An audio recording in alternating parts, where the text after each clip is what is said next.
18 de março, Santo Círio de Jerusalém, bispo e doutor da Igreja.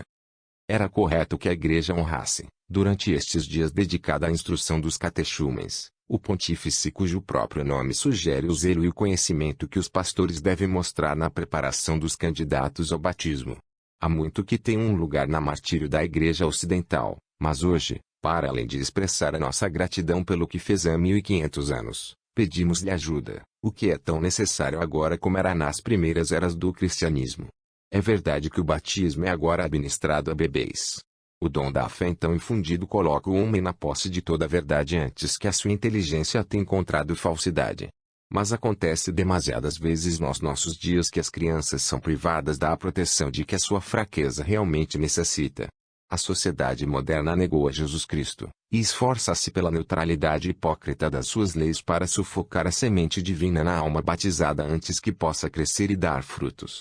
O batismo, no entanto, tem os seus direitos em relação à sociedade, bem como no que diz respeito ao indivíduo, e a nossa melhor maneira de honrar São Cirilo é lembrar-nos na sua festa que este primeiro sacramento apenas reivindica em relação à educação devida aos batizados. Durante 15 séculos, as nações ocidentais, cujo tecido social repousava na rocha sólida da fé de Roma, gozavam de uma feliz ignorância das dificuldades sentidas por uma alma ao erguerem-se do abismo do erro para a luz pura da verdade. Os nossos pais, como nós, foram batizados à entrada deste mundo. Tinham, aliás, uma vantagem que não temos, pois, no seu tempo, o poder civil juntou-se à Igreja para proteger aquela plenitude da verdade, que era o maior tesouro dos homens, e a salvaguarda do mundo. A proteção das pessoas é um dever vinculativo para todos os príncipes e governantes, qualquer que seja o seu título, e este dever é maior em proporção aos interesses a salvaguardar. Mas esta proteção dá maior glória ao poder que a exerce quando é estendida aos humildes e fracos. A lei do homem nunca parece mais majestosa do que quando está ao lado de uma criança pequena, um recém-nascido ou um órfão indefeso, para proteger o seu nome, a sua vida ou a sua herança. Uma criança recém-baptizada possui vantagens maiores do que todas as dadas por nascimento nobre, dinheiro ou os dons naturais mais ricos. Tem uma vida divina dentro de si, ele é igual aos anjos em virtude do seu nome de cristão, sua herança é aquela plenitude da verdade de que falamos acima, o próprio Deus, possuído pela fé aqui embaixo até que a visão beatífica abra posse do amor eterno. Que grandeza há numa criança! Mas que responsabilidade para o mundo! Se Deus não espera pela idade da razão antes de conceder os seus dons, esta sublime pressa deve-se à impaciência do seu amor, mas ao mesmo tempo conta com os homens para revelarem devido tempo a sua dignidade a estes filhos do céu, para formos aos deveres que lhes incumbem, e educá-los de uma forma adequada à sua linhagem divina. A educação do filho de um rei corresponde à dignidade do seu nascimento, e aqueles que têm a honra de ser seus tutores nunca esquecem que ele é um príncipe.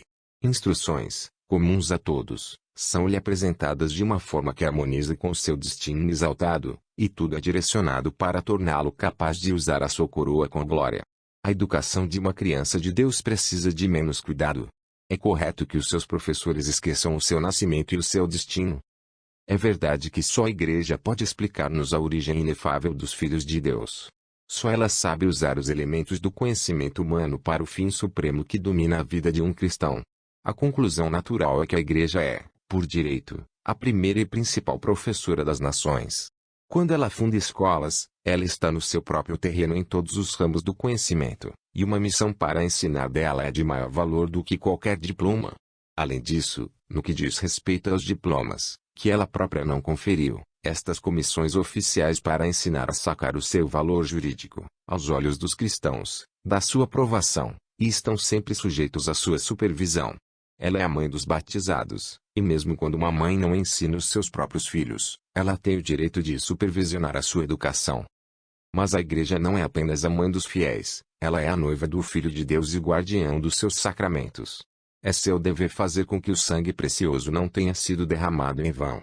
Nosso Senhor confiou estas 7 fontes aos cuidados dos ministros de sua Igreja, e não devem ser abertas, exceto quando há boas razões para esperar que a graça sacramental seja bem usada. O batismo especialmente, que eleva o homem do seu próprio nada a uma nobreza sobrenatural, deve ser salvaguardado na sua administração com uma prudência e vigilância correspondentes ao caráter sublime e inefável que confere.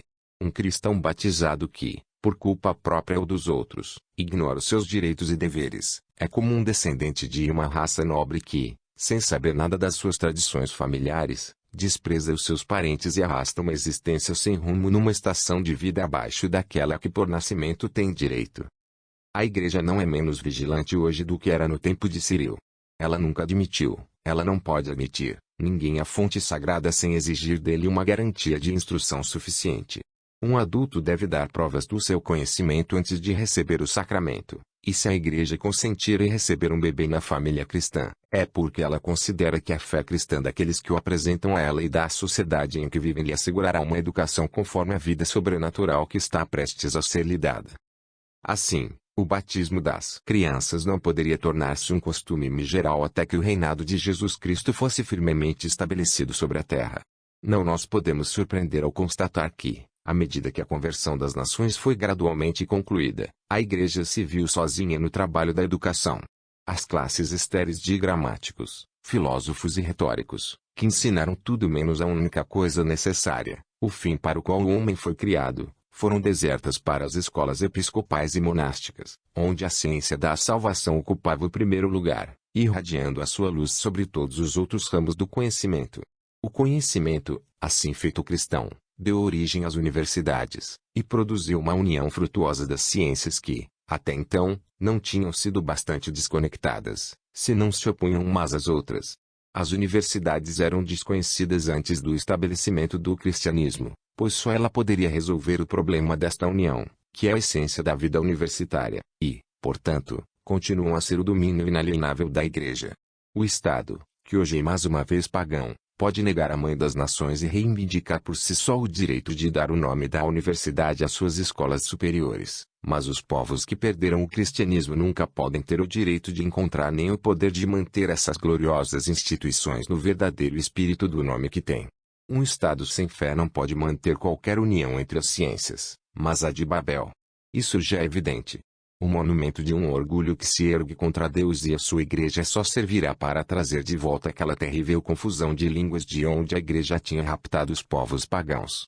Qualquer ladrão ou ladrão pode assumir os títulos da vítima que roubou, mas a sua incapacidade de mostrar as qualidades que estes títulos supõem no seu portador só serve para mostrar mais claramente que foi cometido um roubo.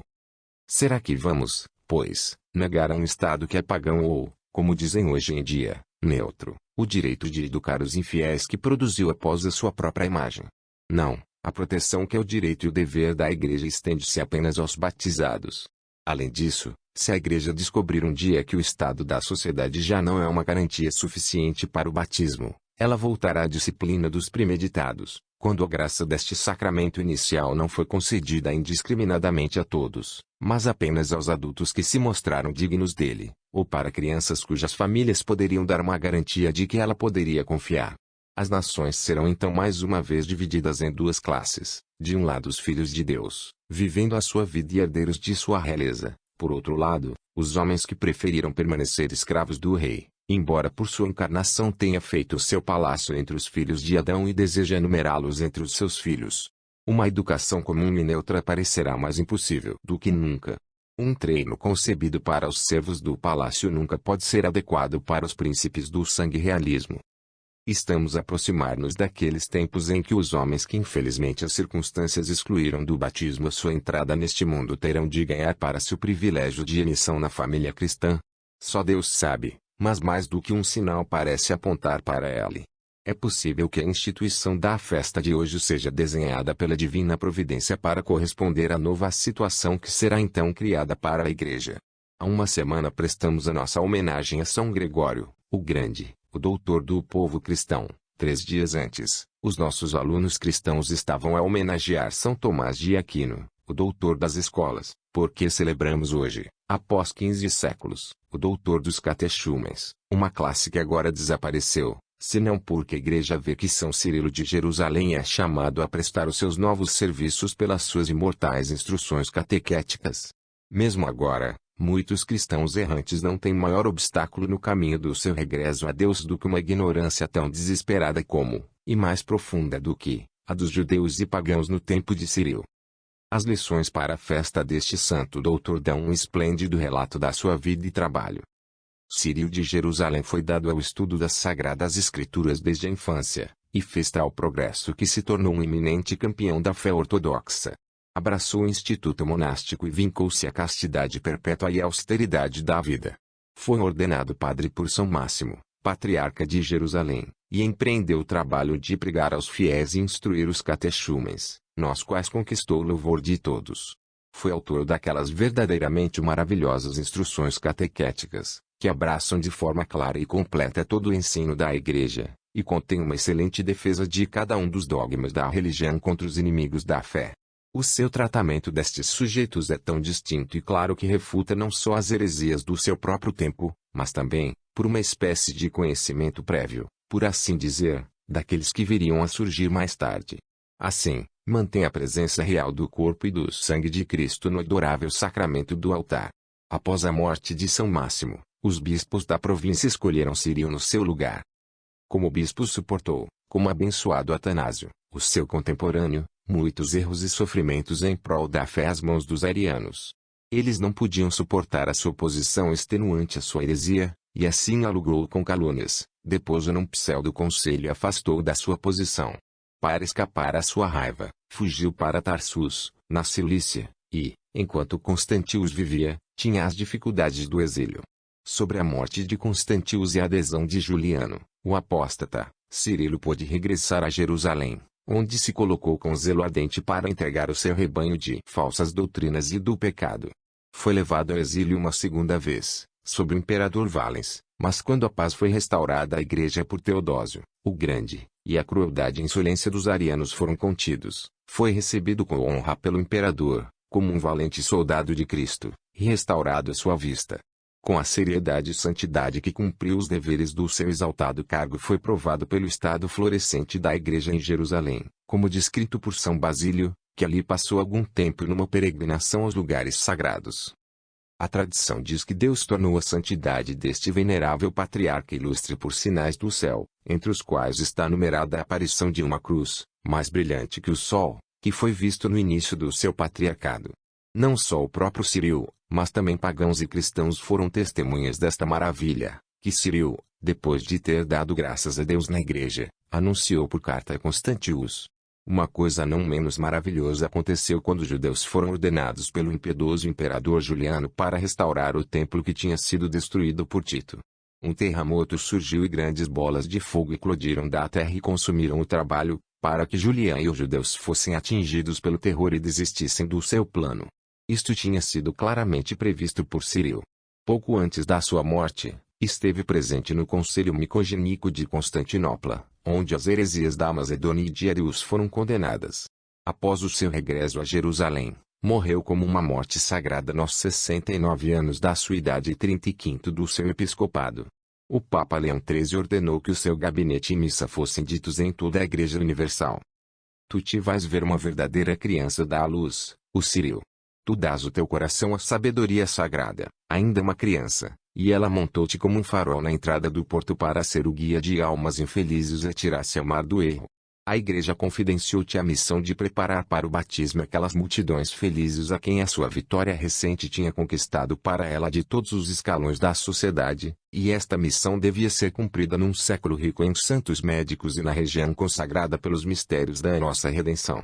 Foste alimentado pelas sagradas escrituras e o ensinamento da mãe de toda a humanidade, e as tuas palavras fluíram pura e abundante como a água de uma nascente.